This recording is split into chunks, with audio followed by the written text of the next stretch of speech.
Hello, welcome. My name is Chris Hill. I'm the chairman of the board and CEO of CNXR. Welcome to a special edition of our wellness journey. This is an innovation and technology edition of this podcast, and I'm really excited to have a real friend and partner in the industry, Hemant Madaan, who is the CEO and founder of JumpGrowth, OTS Solutions, and also a relatively new business line in the cloud space to join me for this special edition on innovation and technology. Welcome, Hemant. Thank you, Chris. Thanks a lot, and thanks for the introduction. No, Lovely. it's great, and under full disclosure, Hemant and his team and the team at CNXR have worked very closely together as we've been building out the CNXR system that, frankly, we're on right now in terms of our telehealth system, and then also our virtual reality system on XR. And as we look at various other things like glasses and various other innovations in the business, the team at JumpGrowth has been instrumental and really a valued partner, and really great to have this conversation. But this Thank you, Chris. conversation is going to be fun, even beyond the work that we do together.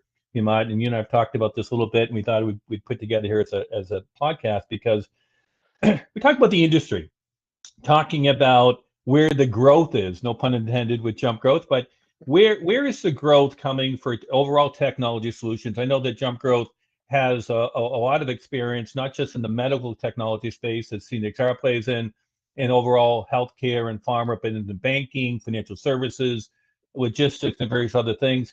We live in a world around AI-driven data and innovation here. So we thought we'd spend some time just talking a little bit about where the market's going, maybe putting our futuristic hats on, have some fun with that. But before we do that, Hemant, please, for our audience, if you could just give a little bit of background about your business lines now multiple business companies, and just so they have some history and just some background as to what your business is and how you currently do business before we talk about the future.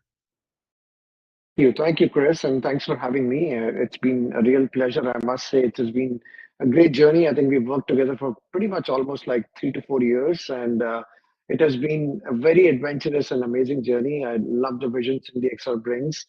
So thank you for that, and thanks for giving the opportunity and having me today. A bit of introduction. So I have been an entrepreneur for the past 23 years now. Started the company in 2002 in India in the name of OTS Solutions, and that was in Delhi. Grew that to around a team size of around 100 people, and that's when we realized that we're hitting a ceiling. So I moved to US in 2015. So we now operate from US and various other locations. But primarily, what we do is we started by providing software development services to technology companies like CNXR. So we help them with providing product engineering services, started with desktop applications and web applications and a lot of mobile applications, and now AR, VR as well. And nowadays, everything is AI. So AI kind of forms the top layer above everything else, or if I may, the back layer, in front of that, we build a lot of web applications or mobile applications. But in the background, we've been using AI pretty much with all the new projects or work that we've been doing. And then we realized that once we build the product, the next stage is to host them, and where to host them, to cloud. So we then started a cloud company, which is a second service line. And so in that, we call it as AptaCloud, and JumpGrowth is the brand which is focused towards product teams, technology companies, helping them build the products. And AptaCloud today is more focused towards off-the-shelf products, cloud products, which we can integrate to solve a particular business problem and speed up the execution. AI kind of becomes the DNA of both the companies, and we are excited with the future, the way it's going. And I think I'm very excited for the topic today. So let's talk about future and how things are going from here for sure. Excellent. And let's go at the perhaps the highest macro level for a second before we get down to sector and on specific technologies. At the highest level, Hemant, you have obviously decades of experience. You can see where the growth is, the bubbles are, various things. Just from a sector of the world, if you will, just from a regional component, have you seen any trends in terms of where money is being spent, more so than perhaps other regions? Obviously you're out of Texas, but you have a global footprint, so you you have a sense of that. Could you break out a little bit as to where the money's currently being spent? And when I say money, it may be for consulting services, maybe for SaaS subscription services, or anything that you've observed from an investment perspective. Where is the money flowing? In which part of the region, perhaps most, or what are the top 2 or 3 regions? I think the topmost, which I have been observing, and I think everybody kind of would agree with me, is AI. I think everybody is just going after AI for the past 2 years. Now, a bigger debate is it a bubble, same as .com or not? A lot of people have been contemplating and playing around with that question, whether it's a bubble similar to what we had or what we have seen in the past. In my humble opinion, I believe this is better than .com because there is some real substance over here. .com was, in my own words, was a lot of fluff than actual substance. With AI, there is a hype cycle for sure. So there are various different companies which have expanded or built up their model simply as a layer on top of, let's say, an OpenAI or an LLM. But then there are some real substance companies which have built some real solutions to the problems with the help of AI. I mean, today, if I talk about 11 Labs or Bland AI, they're like real problem solvers. For example, in my own business, I was using a call center to take my inbound calls, and I was paying probably around $1,000 a month at that time. Fast forward, I started using Bland AI. Today, I have 2 inbound numbers. Um, my AI agents handle the queries, simple plug and play. All I pay now is $30 a month. Imagine the return that I've got from $1,000 a month to $30 a month. Now, things are changing. So, to your question, where is the money being spent, or where is the money being saved, or where is the money flowing? I think AI, it's a game changer, and I think we've all seen it from ChatGPT when it opened the doors for everybody to today when I see each and every sector, each and every industry is going after AI. I believe that's where things are flowing and things are moving. You reference the hype curve, that famous Gartner hype curve, and you get the troughs and the various things, the disillusionment and various things.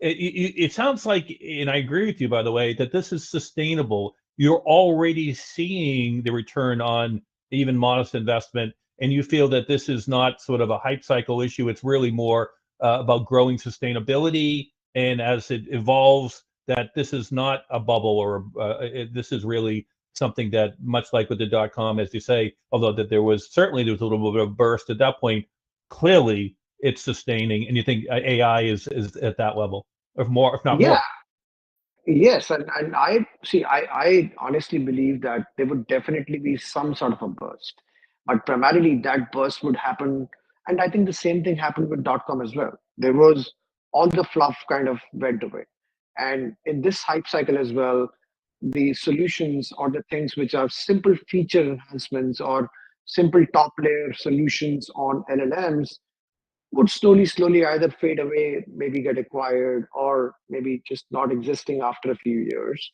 And I think one more thing which I would like to acknowledge here, which um, at least in my opinion, I feel is going to change the world the way we see it today, is robotics. I Mm. think not a lot of people they're not speaking about it much because you still need a very specialized skill to do that. But if you see where the money is flowing, you see all the um, bigger companies investing, you would see they're all silently and slowly investing in robotics. I mean, be it the big 30,000 layoffs happening from Amazon, they are claiming it to, being taken over by AI or whatever. And then similarly, they are also publishing the reports where most of their warehouses are now using robots. Now, these robots might not come in humanoid form. They might come in smaller form, but they're going to be coming for, that's the next. As a humanity, if I see as us as humans, I feel that's the next obvious step. I don't want to wash my dishes forever, right? I mean, I want somebody to just take care of my dishes. My wife wants it. Everybody wants it. I think we're just waiting for that innovation to happen. And I think next 10 to 20 years are going to be game changing with the help of robotics and AI together. Well, And the that's where, evolution, when we were growing up, we had to wash our own dishes, right? Then all of a sudden we had a dishwasher, but we're still having to load it and take it out, right? So we're looking for that yes, level of information. You mentioned a vertical, you mentioned manufacturing, and with .com and some other of the major evolutions, even going back to the old days of the Model T and the cars and the various productions there, we saw certain sectors kind of lead the charge, right? Sometimes it's financial, sometimes it's social media led the charge in some aspect of the social media movement there. Medical, of course, something that we both feel that are playing here. But you mentioned manufacturing, and what else could you say a little bit about the segments that are leading the charge around AI? Where do you see the investment going from a certain type of segment? And if you spend a little more time talking about that. yes. I mean, from what I'm seeing, that's the, amazing part of AI. I feel that that technology has been picked up by each and every sector that I've been to or I've spoken to.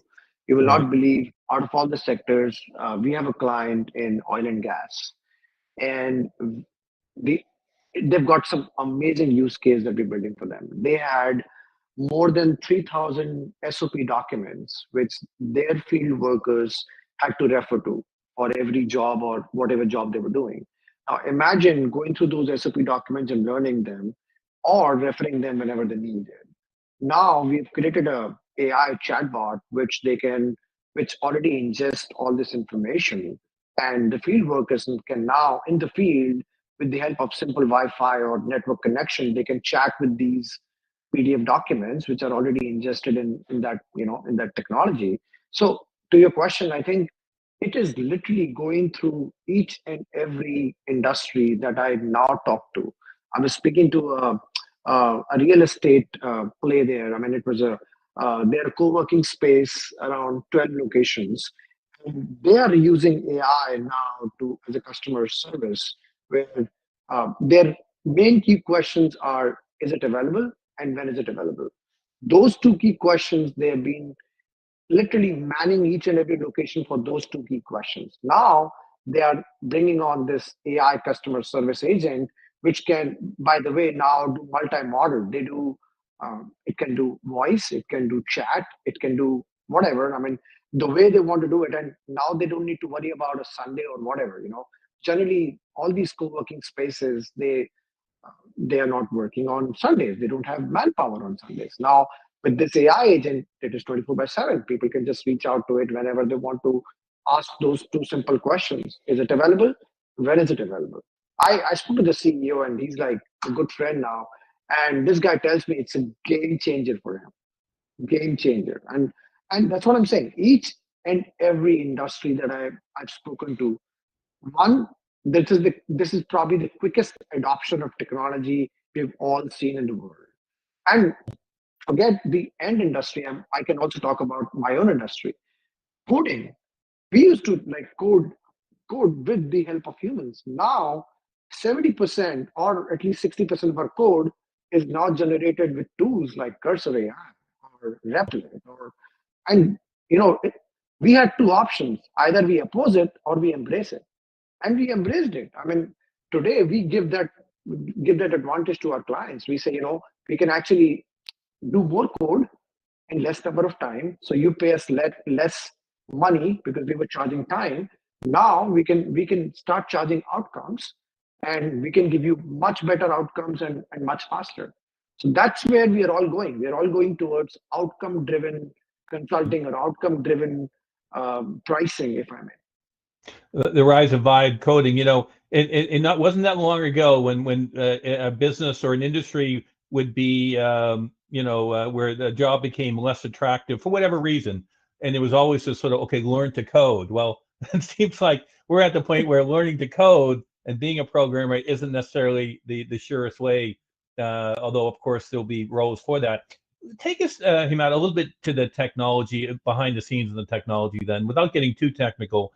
Are we in a situation now where you almost have to choose your domain? In the old days, you had to choose, a certain development coding language. Is this going to be in this type of coding? We started with C, and all of a sudden we had all these other sort of coding languages, and now we're running into situations where, well, is it open AI? Is it XAI? We just saw recently that Apple has decided to outsource their AI to Google and to various things like that. Are you in a situation now where you have to choose a domain? Is that a short-term situation, or is that sort of something that that requires you to sort of think into the future as to who's going to win, or is that really not an issue? Um, Very valid question, Chris. When initially when we when we used to work with technology companies, building their technology on their behalf and building their IP, we were suggesting technologies on the basis of scalability, on the basis of the platforms that they wanted to target, or things like that. Now with the this explosion of vibe tools, um, no one cares. All they care about is the user interface, which we can design for them through a human. So we definitely have a human in the loop in the whole coding cycle, right?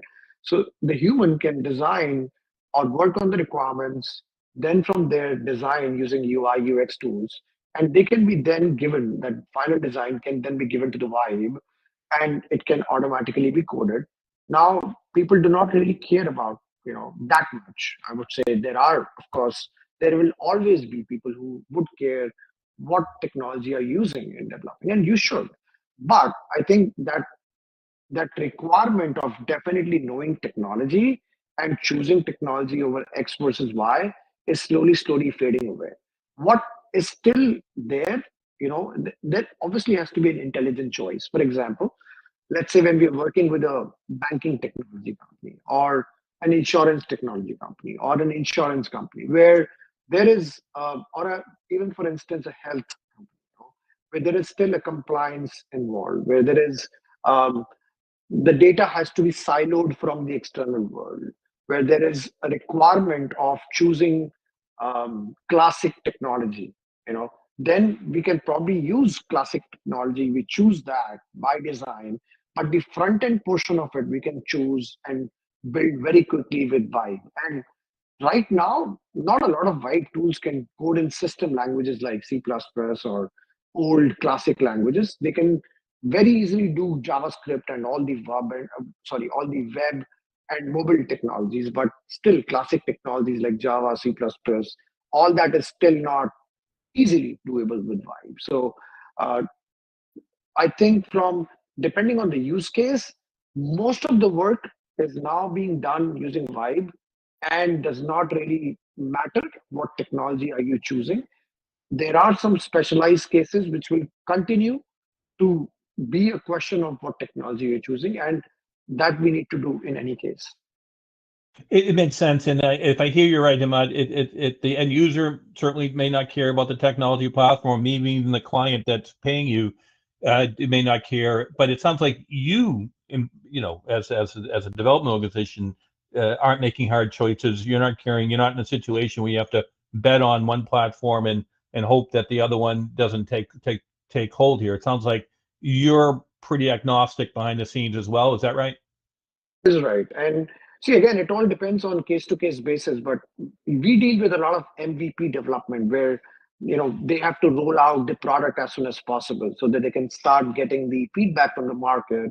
And there things have become pretty agnostic, where they just want the product to be out as soon as possible. And then we have a choice of Vibe now, which we can do that and quickly bring it out to the market for people. Tell me, we talked a little bit about Vibe, and maybe we don't need the classic developer as much. I mean, obviously, there's a role for developers and technologists. Could you tell us a little bit about, as you're thinking about your hiring model, the type of person you look for to help drive your business and to work alongside you? Maybe it isn't as a function of just developer only per se, because you have some tools that can help with the development. So what is it then? What is the profile of the type of person you look to hire over the next 2 to 3 to 5 years? Is that evolved in your thinking? It has a lot. In fact, as I said initially as well, that it's not just, and now that I think of it, it's not just about the industries, but also all the roles in every organization have evolved. Right from, so for example, when we talk about the roles that we have for a particular project, we have a scrum master or a project manager. Then we have a business analyst who takes the requirements. Then we have the UI UX person who designs. Then we have the actual developer who develops. Then we have the QA and testing person who tests the in the product engineering space. That's what you require as a team. Now each and every role has evolved with the help of AI. Today we talk about Notion AI. We talk about Jira using AI. So my project managers and my Scrum Master role has completely evolved from trying to do everything humanly to evolved now into using AI and uh, speeding that up. So, creating sprints with the help of AI, creating user stories with the help. My UI UX person is now required to create designs in Figma which can be easily imported into Lovable or any Vibe tool. My developer today needs to have that experience of using Vibe tools and the ones that we're using. We use Cursor, we use Lovable, we use all these Vibe tools. If my developers do not know these Vibe tools, then I need to go through that knowledge curve and that training curve again, which I don't want anymore. So to answer your question, in the next 2 to 5 years, in each of these roles, we are already looking for experience with AI. They should be able to interact with AI. As everybody's famously saying, it's not AI that's going to take your job. It's the person who knows AI better than you. So it's all about learning AI right now so that you are already skilled. It's all about keeping yourself updated with the new skills and technologies, and think of AI as a tool in your toolbox to how to enhance your role and be more productive for people. So that's what we are looking for in all the roles that we're hiring. What are the unique, we talked about rapid prototype development with Vibe computing. All of a sudden, it just happened very fast. What is the role of QA and quality assurance here? Because we've seen famously that even some of the very high-end impact firms that we've talked about already in the call have launched certain AI engines and been embarrassed. Some of the stuff comes out. How do you ensure quality? Well, I mean, we use a ton of quality tools which are now automating a lot of things. For example, we use browser stack, which is helping us automating a lot of QA. But in terms of functional testing, actually, the role of QA now becomes even more important because when we are doing Vibe, it tends, as of now, it still tends to produce a lot of bugs. So we need to have very strong use cases and functional test cases, which we have to automatically write at times. And there has to be a human in the loop to test all these things. So we definitely need to have a QA human which checks all those functional testing manually first and then with automated test as well. And just to that point, Chris, even before AI, the QA was already getting done with a lot of automation and automated QA tools which were there. And we are just evolving in that cycle now by doing a lot of automation in QA.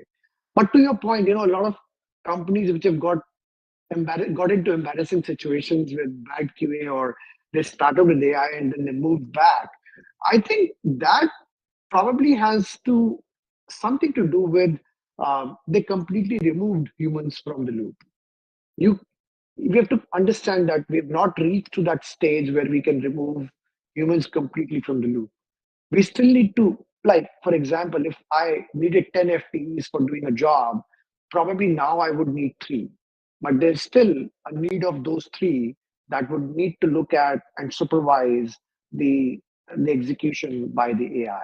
It's it's similar in a way when we started transforming our manufacturing shop floors from humans to robots. And then these robotic arms, when they came in the picture, those 10 FTEs on the floor then got reduced to only one or two. That's exactly what is happening right now in development. The team of five will be now reduced to, let's say, one or two. That's what's happening. That's how it's evolving. But there remains a need for oversight and sort of direction and various things that's human based, and I think that's great. Excellent. Well, let me just finish up our discussion here a little bit, which I think has been fascinating, Hemant. I've always enjoyed our conversations, and I'm sure people are benefiting from this one. You mentioned that this is not a verticalized situation with AI, meaning that all the verticals are all benefiting, whether it's medical that we play in, healthcare, pharma, banking. As you say, it's not a verticalized driving situation here. It's that ambiguous, and I think that's right. Is there any trend that you've seen regarding the region of the world that's making this investment? And let me just couch this a little bit that we know that a lot of the development remains happening in your neck of the wood in Texas with XAI, or opened a foundation, obviously out of California and Silicon Valley. That's not going to change. There's still a lot of the development happening there. But my question really resolves around consumption, and particularly the people willing to pay for these services. Do you see any investment coming, perhaps more? Is it still very much US, North America based? I know there's been a lot of investment coming out of Dubai and Mumbai, and certainly out of Beijing, some investment coming out of South America, various places like that. Is there any part of the world, if you're kind of doing a heat map here with respect to investment being made for innovation, is there anyone that stands out, or is that also more of a horizontal versus a regional focus? Um, I think, see, when I see the world as a heat map, and I see that, okay, these are the places which are doing or using more AI than these places, I believe the obvious ones are going to stand out. And a lot depends on the population, the technology penetration in those populations, the penetration of internet and penetration of technology, which is already there. Now, that being said, I think India and China are already leading the race. And then you rightly said, UAE, the one thing which I would and I must mention over here is I've seen in my experience, Gulf countries, you talk about Saudi, you talk about UAE, you talk about all the Gulf region. I think they are and in this hype cycle, if I may, I see that they are actually taking a pioneer role over there. They are leading it from the front. They're not really holding themselves back. Like, Europe and US, we are very uh, mindful in terms of compliances, in terms of privacy. But they even if they have, they would like to be mindful, but they are more and bigger risk takers in that. And I've seen a lot of adoption in terms of AI, even in terms of blockchain, cryptocurrency. Those newer age technologies have really been led by those countries now, and they can make huge investments, and they have been making huge investments in that. To your point, I believe that if I see US, North America, Europe, they are or we are good payers of technology in terms of we don't mind paying subscription. That's how our mind is tuned. We would rather pay $20 a month than paying $20,000 upfront. That's how this the mind is trained. Whereas in places like India and China, I've seen that their mindset is, okay, I would just invest and get it built. I would just make the capex, get it built for myself, and then use it. Right there, the subscription model is not very prevalent, if I may. And it's not just about AI; it's about in general technology consumption. If we talk about they would rather have something to be served for free, and then you can charge them under the something, and that would probably help or flourish better there. So in my opinion, I think it all the pricing strategy has to be more towards catered and specific towards the country that you're targeting. What, like for example, I take example of McDonald's all the time. McDonald's, what you're selling here in US, vis-a-vis the product that they sell in India, are believe it or not, they are like miles apart from each other. We have more veggie options because obviously we are the biggest vegetarian population in the world.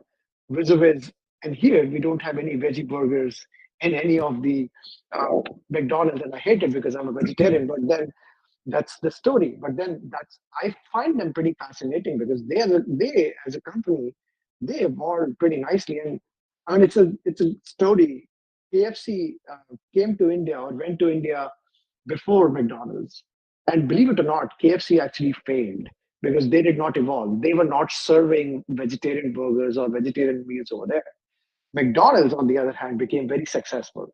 KFC came back again, and then they started serving vegetarian food over there, and then they became successful. And so it's all about the pricing on what really sells in that country. But if I have to kind of see the heat map, I think the obvious ones are leading the way. We talk about Australia, we talk about Europe, we talk about US, we talk about India, we talk about China. Major population centers and the technology penetration centers are already leading the way. I think pretty much everybody is spending nowadays in AI. But I think I have to acknowledge Gulf countries are leading, especially on bigger investment side. They're the investment push is coming from the government side. They're really taking bigger projects in their kitty as well. I know it was a long answer, but just wanted to cover that. Sorry. Well, no, it's an important answer because when you talk about that, there is a global footprint. There's investment being made all over the world for sure.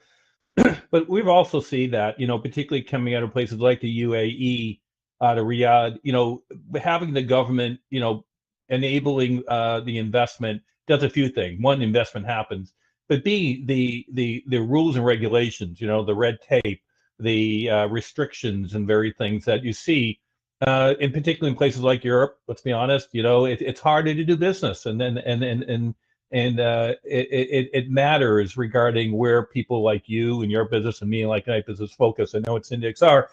We're seeing a lot of traction coming out of places like Dubai and Mumbai with medical, world-class medical facilities adopting some of the services that we offer. That's not to say it's not happening in the US or in Europe, but that there's a certain level of pace and a certain level of government support that does make a difference in terms of adoption. And then to your point, whether that translates into subscription-based services, are people willing to pay? Those are important issues, but in terms of where people focus, ultimately it matters. And I do love your analogy. Ironically enough, I've been to the McDonald's here in Boston. I've been to the McDonald's in Mumbai, and I was really impressed with the options in Mumbai more so than Boston, to be honest with you. We'll see a little more fresher, a little more options on the menu, a little more high end. So I appreciate that. In my first trip to India, famously, my partner in India thought it was great that I would be coming to India and to show that my home. They would bring me to McDonald's to see, so I felt like home. And I'm like, I don't really do much McDonald's at home. But then I saw what was going on. But I have to admit, I enjoyed more the Indian food that we saw in other places, and even beyond Mumbai to Udaipur, Jaipur, and various other places. It brings back some great memories. Well, I want to say thank you, Hemant. Our conversations one-on-one have always been interesting. I'm glad we were able to do this wellness journey and focus on innovation and technology and the state of where we are. And it's a very exciting place to be. The future is all ahead of us here. And I really enjoy the partnership we work together on to help navigate it as partners. And I say thank you for your time today, sir. Thank you for yours, Chris. Thanks a lot for having me. And it's always a pleasure talking to you. So feel free. I mean, I would love to catch up again anytime. And if you're here in Dallas, let me know. Love to meet in person as well. Very, very good.